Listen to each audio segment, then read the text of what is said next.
Standard 12th, Subject Physics. First chapter, Rotational Dynamics.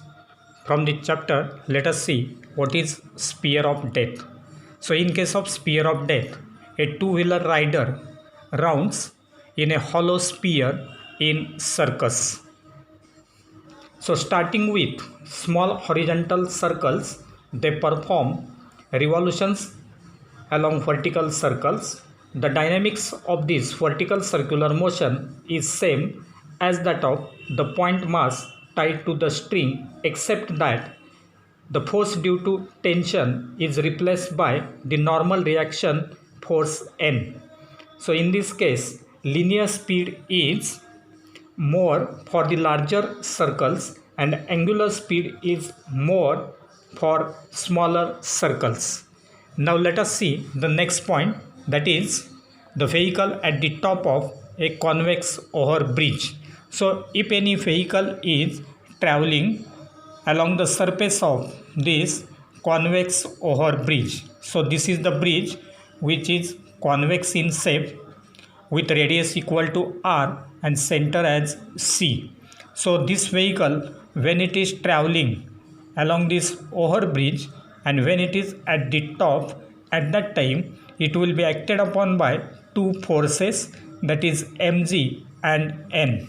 So the forces acting on the vehicle are the weight mg of that vehicle acting on the bridge in the downward direction and the normal reaction N exerted by the bridge surface in the upward direction on that vehicle.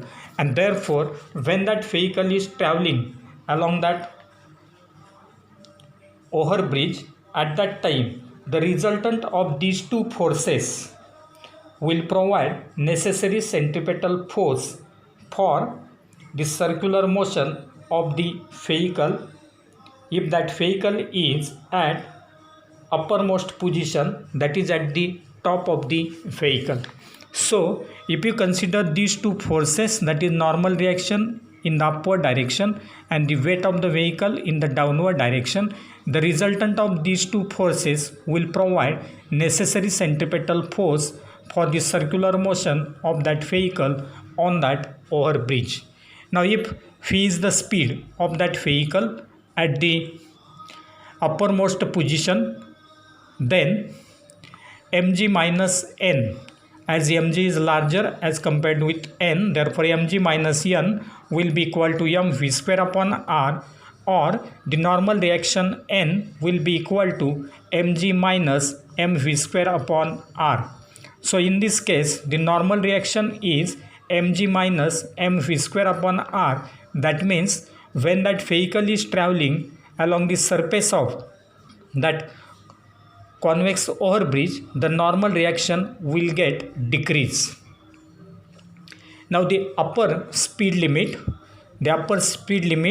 is Vmax equal to square root of Rg, that is when that vehicle is at the top of that bridge, then Vmax will be equal to root Rg.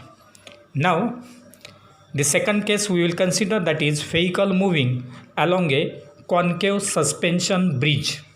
If the bridge is concave, then this will be the concave bridge. This is the concave bridge on which that vehicle is traveling, so that again it will be acted upon by two forces, that is normal reaction N directed upwards towards the center of this circular track and weight of the vehicle mg acting in the downward direction.